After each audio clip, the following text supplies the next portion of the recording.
It's time to enhance the relationship between expertise and impact, between knowledge and application.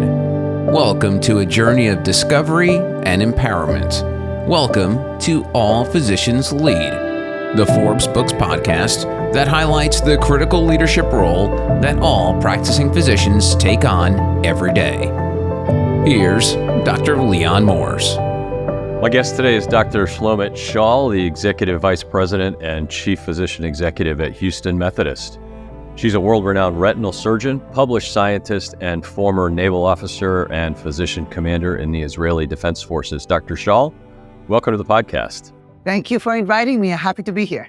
Well, you've had an amazing career. What a story. So why don't you start by letting our guests know something about you, where you started, how you made the decisions you made, and how you ended up where you are. Well, if I start where I started, I was born and raised in Israel, became a physician, served in the Israeli military as a physician, then became an ophthalmologist, a retina specialist. My desire to become a retina surgeon brought me to the United States to seek a fellowship.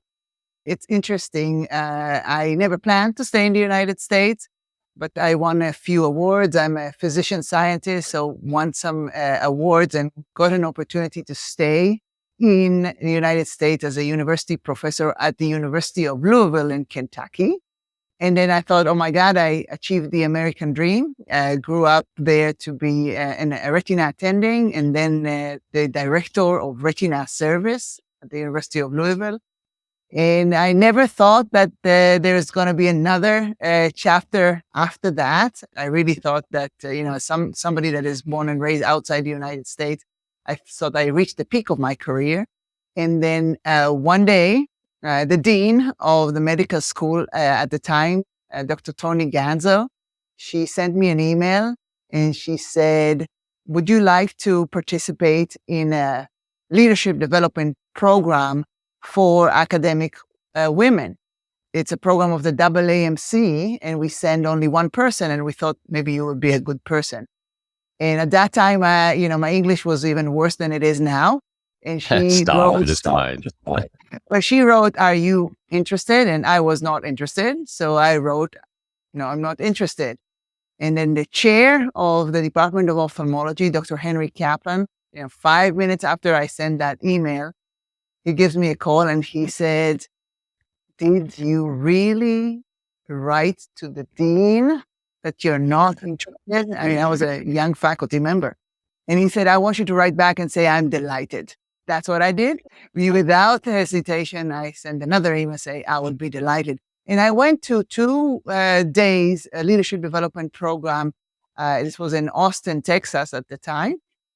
And that changed my life and my really perspective of what it means to be a leader. I had no idea that healthcare leadership in this country, certainly at that time, this was 2014, but even today, it's really has an opportunity to benefit from different specialties, different leaders with different experiences. And so that AAMC program changed my mindset of, what I could possibly do to make things better for healthcare and how important it is that people like me contribute, ophthalmologists, maybe people who are not born in the United States, maybe women.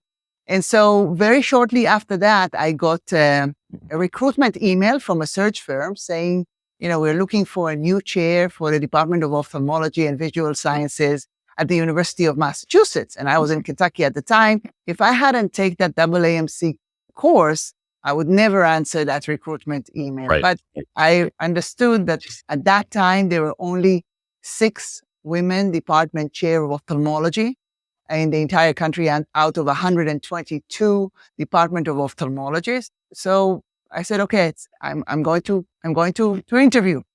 And I went to University of Massachusetts, never thought I would get the job. And then I did get that job and became the chair of the Department of Ophthalmology and Visual Sciences. I spent 8 years in Massachusetts. And the interesting thing is that I did not know how to lead when I was chosen as chair. I had no idea what leadership is. So I actually committed to take 2 years of another degree, a Master's of Healthcare Science in Harvard. So I studied for 2 years with fellow physicians to become a physician leader. And then shortly afterwards, I became the president of the UMass Memorial Medical Group, one of the largest medical groups on the East Coast. And then I thought, that's it, again, achieved more than I ever dreamed of. And I had the opportunity to go to a Dean's Fellowship. A Dean's Fellowship is another program of the AAMC, preparing people to be deans, so mainly department chairs, preparing them to be dean. And after a whole year of fellowship, I decided that if I want to make a difference in healthcare, I should not be a dean. I should be on the healthcare executive side. A lot of times the funding comes from healthcare system, and the power comes with the funding. So I decided to be a healthcare executive and looked for my next step in my career. And that brought me to Houston, Texas, where I'm here today. I'm here for the last 18 months. I'm serving as the chief physician executive here and also the CEO of our Houston Methodist Physician Organization. So in a nutshell, didn't plan here, got here somehow, feeling very lucky.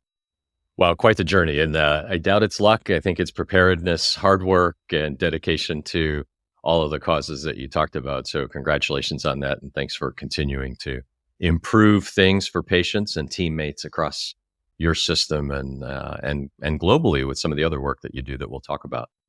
It's interesting that you bring up, and we talk about this a lot on All Physicians Lead, that you've felt like when you moved into an executive position that perhaps basic leadership concepts were lacking in your prior education. And, we're trying to push the idea that all physicians are in a leadership role just as a practicing everyday doctor. You're influencing patients, you're influencing teammates, you're leading small teams. So we see that as an opportunity to introduce concepts of how to lead under stressful environments. You and I have been in the OR, and that is a very stressful, small team environment where the surgeon is leading a team, sometimes life and death circumstances. What do you think about backing up some of the education that you received into the medical school and residency level? And, how would we piecemeal that in? Obviously, you're not going to add a master's degree while you're in medical school. There's plenty to learn, but maybe moving some of that education earlier so we're better prepared when we step into roles like you described. Yes, I continuously think about it because I honestly think that my medical school experience, and we're talking 30 years ago, did not prepare me to be a leader. And I completely agree with you that, you become a leader the minute you step out of medical school. No matter, what your role in the team, people will look up to you as the physician in the team. So back then, there was not any preparation. But even, through my roles in UMass Chan Medical School, where I was more involved in medical school student education, really wanted to insert the need of healthcare system science knowledge. What does it mean where you are a physician? It's not enough to know the basic science, clinical science. It's not enough to know the differential diagnosis. What you need in order to be successful for your patient is really the ability to lead a team, a multidisciplinary team of people who did not receive the same education that you received, but received other education, and they have different perspective and they have different experiences. So if you look at medical school and the journey that still medical school students pass through today, it's very difficult to become a physician in this country. You have to continuously compete for a spot in medical schools through exams, through interviews, through work, through research. Then you have to get into a residency program, which is, again, super competitive. I'm an ophthalmologist. It's super competitive you have to do this and this and this. And it's all promoting individual excellence.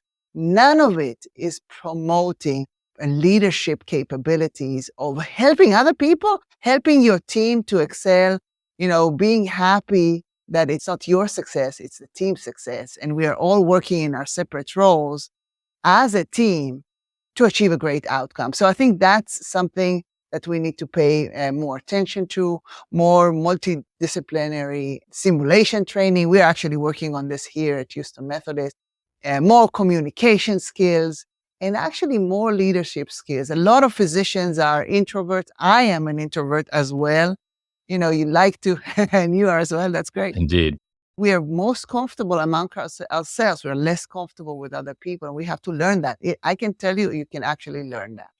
Yeah, that's really terrific. We actually, as you expanded on that and talked about the fact that people are leading these small interdisciplinary teams, you think about your first day as a physician on the wards as a resident, or your first day as a brand new attending in the OR, between the circulating nurse, the scrub tech, the anesthesiologist, the CRNA, there may be 50, 60, 70 years of clinical experience in that room, and you're day one. And yes, you're leading that team, but taking advantage of all of that knowledge is a skill, and leadership skills can be taught. People aren't born leaders. They may be born with certain qualities that help them become leaders, but you can learn throughout. So I think stressing that, and kudos to you for building that into some of your programs, is really, really valuable. We both started out in the military as surgeons. Going forward, how did your military experience inform your future leadership roles, and how do you compare and contrast some of those environments? Right. So in Israel back then, and still today, everybody has to serve. It's mandatory service. And most people get drafted when they're 18. So right out of high school, there's a small group of people that I was very lucky to be part of, where the military allows you to study a profession, become a professional, but then you have to serve, longer, and you have to serve in your profession. So when I was 18, I went to medical school. It's a 7-year program in Israel. All my classmates were drafted. They served in different positions, but I, continued my studies, and I was kind of a nerd, and I very much loved that. And I was in a, highly intellectual environment until I graduated from medical school and then dropped into an army base. I was 25. I had 2 kids at the time. You kind of forget the first quarter century of your life. You're in a different environment now. And yes, you're a physician, but you have zero experience, right out of the internship year. And then the environment of the military, as you well know, is kind of a harsh environment. Suddenly you are a commander, and you are responsible for other people, and you're responsible also for their safety and for their, really, you want to bring them back home alive, which is really pertinent. And then you're responsible for a whole other group. I was responsible for 2,500 people that, I was responsible for their health. And then you're 25, you have no leadership experience. Yes, you go through an officer course. Yes, you go through a kind of medical course, during your vacation time from medical school, but you really do not have any training. And I was, for 6 months, I was in a kind of a shock until I understood, how even to speak to people in a way that they can understand what I would like us to do. And then it meant, leaving all the medical jargon aside, also, really understanding that if you want the team to do something, you can't just command. Yes, it's the way that the military works. But if you really want to get great work, like I wanted us to have the best naval clinic in the entire Israeli Navy.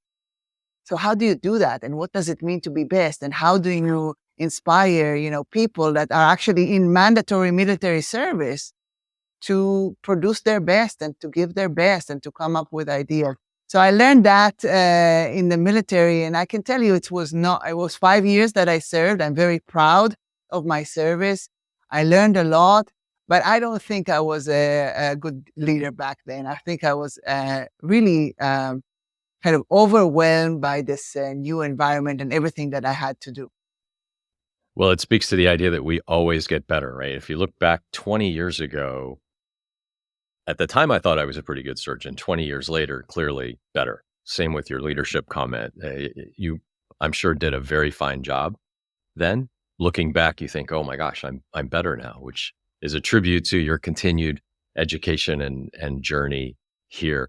Any specific moments, as a military commander, as a naval officer, a naval physician, that stand out to you? Just anecdotes that you think, oh my gosh, that really shaped the future for me or the moment for me? Yeah, so I think for me, I had one of my colleagues there that was in this small group of people. They call it the academic reserve. One of these young men that studied medical school and then was drafted as a physician the same way that I did. He was a naval physician like me in a different base, and we kind of learned from each other. We were, colleagues and friends. And one night, he went with his teams. He was the physician of the Israeli Navy SEALs, if you will. And one night, he went to a mission with them, and then he never came back the next morning. And him and 11 other people did not come back from that mission. And, I was very young at the time, and this was the very first time that I faced this notion that we are all temporary here. It can end tomorrow.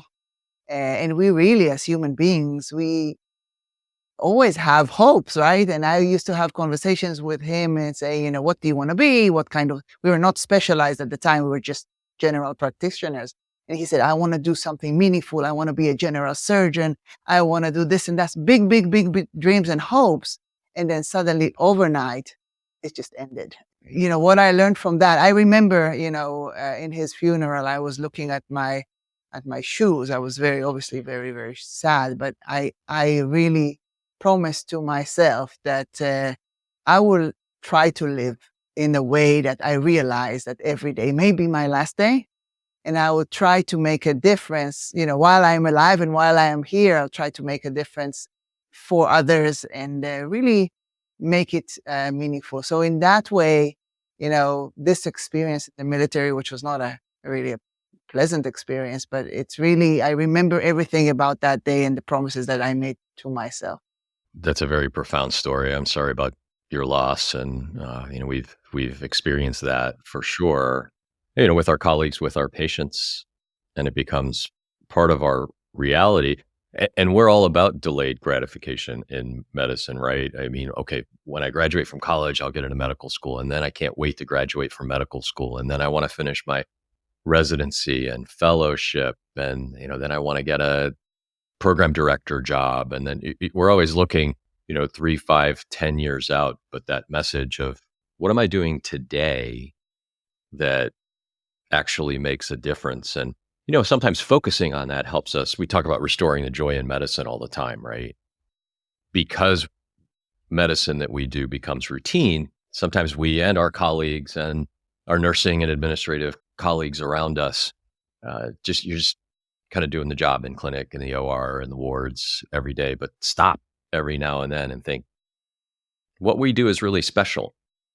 And every patient that we take care of, every family that we comfort, that makes a difference in their lives. And not to lose sight of that, I think speaks to what you talked about earlier, that what am I doing today to make a Yes, and difference. also I would say, even to kind of expand of your words, really, sometimes it's hard to stop today and say, "Oh my gosh, I'm so privileged to do this job." Sometimes as surgeons, we feel that after a really good surgery, when we didn't think that we can like save it. For me and you were, lucky enough to do it. We feel that immediate gratification. It's like, "Oh my, thank you," but to expand on that, I think it's also important to stop and look at the journey behind. What have you done? Instead of saying, "Oh, I want this job, I want this promotion, I want this residency, whatever, I want to be the head of this and that."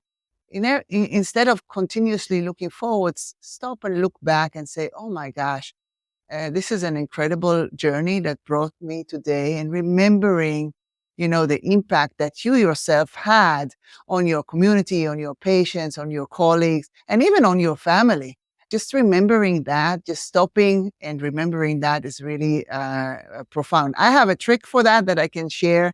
Yeah, please. Uh, your listeners, I actually have an electronic diary journal that I kind of every day before I go to sleep, I've put a few entries there. And because it's electronic, I can also attach pictures.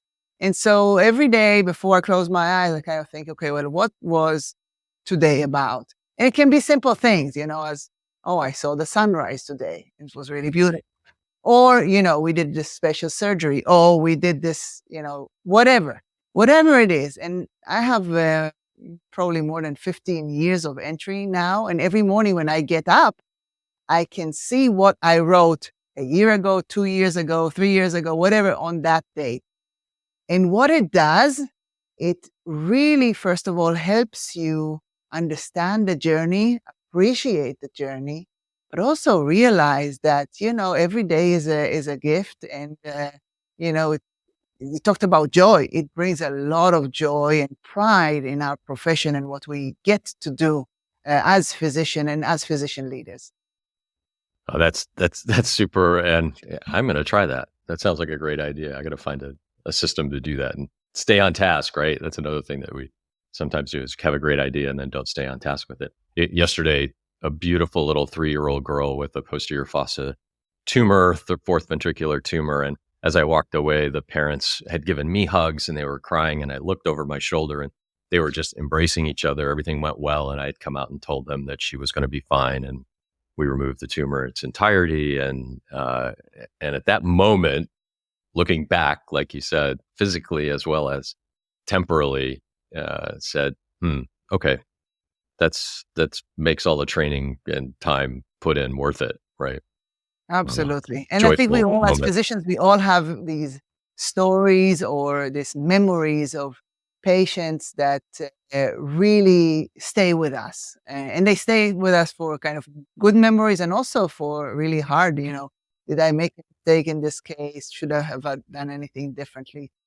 So I think this is something that we carry. We carry the patients with us. And actually that translates into leadership, because I think you can lead people through this experience and memories of what, you yourself did for the patient, and talk about bringing the joy back to medicine. You can, as a leader, you can help do that and help remind people why we're here and what it is that we're doing and how important that is, and how really, we're saving lives and we're improving quality of life and in our patients and also in our communities, and we should be very proud. It's a very unique profession that we have. It is. I harken back to your comments earlier about how physicians learn how the system works. And to that point, I make it a habit, folks on the podcast have heard me say this before, that I'll walk around, whether it's in the finance office or HR or the COO suite, and say, thanks for taking care of patients today. And oftentimes they'll look at me if they haven't heard me go through this before and say, I don't take care of patients. I says, yes, you do.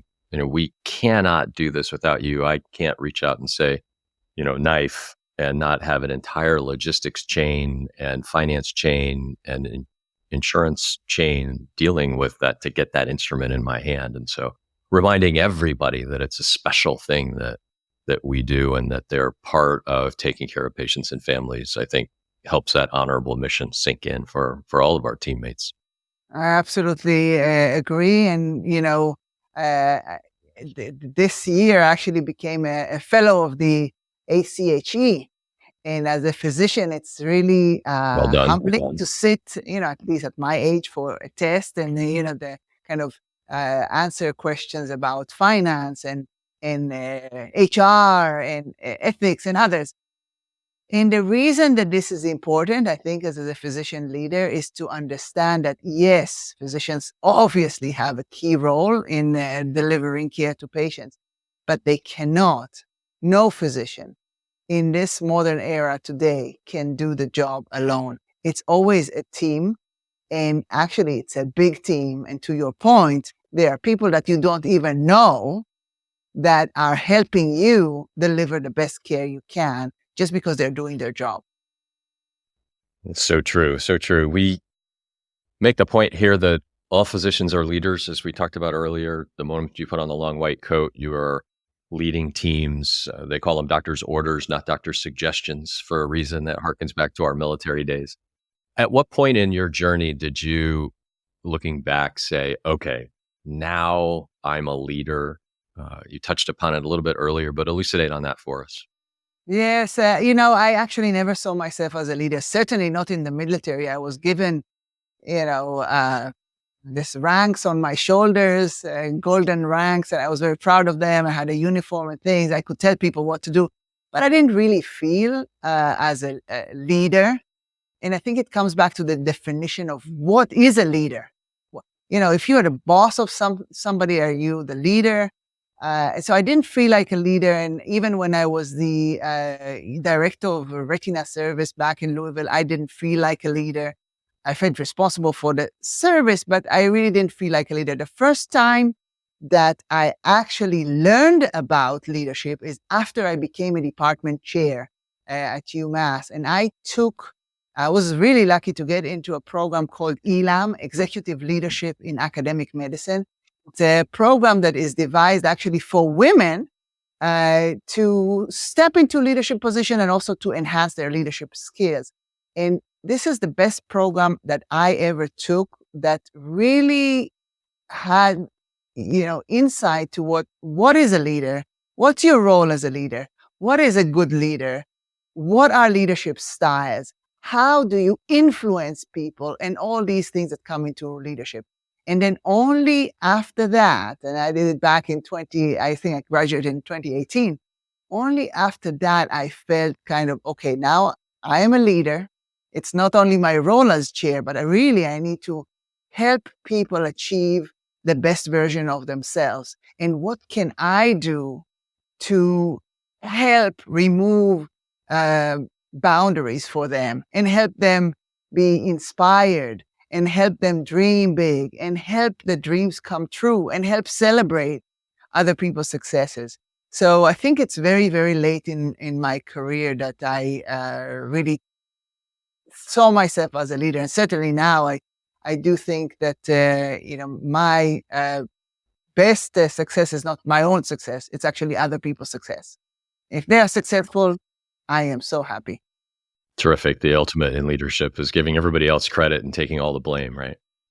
When things don't go well. That's true. So as you touched upon the idea that there are different leadership styles and uses of those, it goes back to something that is very, very important in learning how to lead is, first of all, assessing yourself and what are your tendencies. We talk about healthcare leadership like it's some uniform thing across all systems, when in reality, healthcare leadership varies tremendously from day to day and place to place and environment to environment. But oftentimes we'll present ourselves the same way, no matter what leadership challenge we're facing on a given day. And just knowing that there are different styles out there, how they appropriately interact with different environments. You're going to lead differently in the trauma bay in an acute setting where things have to move very quickly than you might in a clinic, or certainly in a boardroom when you become a physician executive. So talk a little bit about those transitions as you learned more about your leadership and the styles and how to influence people in different environments. You nailed it. I mean, this is really the most difficult thing to do. And I'm an ophthalmologist, and I can tell you everybody has a blind spot. And so, everybody has a blind spot. I see what you did there. But, the question is really how big that blind spot is. And how you view yourself is not necessarily how other people view you. Also, you may say different things and they may be perceived in another way. And so the hardest part about leadership is to be self-aware and become self-aware. Actually, here at Houston Methodist, we started what we call Chairs Academy, where we take our department chairs, and these are highly respectable world leaders in their field, and we teach them to be leaders, even though they're already department chairs. But this is because we strongly believe that their impact as department chair really has a ripple effect on our entire organization and all our 32,000 employees that we have at Houston Methodist. So we want the best leader out there. So one thing that we talked about in our very first session, shortly after I started last year, is really this, how do you lead? What is your style? What's your personality type? What is your specific talent and the way that you communicate that makes you good and you should use more? And what hinders you in your own character? So I strongly believe that you cannot change your basic qualities after adolescence. I have 4 kids, and after adolescence, I can't change them anymore. But however, you can be aware of what you have, and you can play, your own qualities, because every quality can be both a strength and a weakness, depending how you execute them. So as a good leader, you need to know what you have, what are your strengths, and then use them as your strengths, and then what you need to complement for. So for example, my own self, I always, I like the big pictures. I like the big picture, the vision, we are going in that direction. But in order to execute, you need details. I mean, right? The devil is in the details. It's absolutely right. I'm not good in details at all. So I always partner and work with people that are very good in details. So they can make sure that everything is, executed the right way. And I trust them, and I'm responsible for the big thing. So this is because I know I'm not good in details. I can learn whatever, but I'm not going to be as good as another person that this is their talent. Yeah, we're incredibly similar in that way. And I've said that for 2 decades, that I need a partner who's going to do the project planning and keep me on task.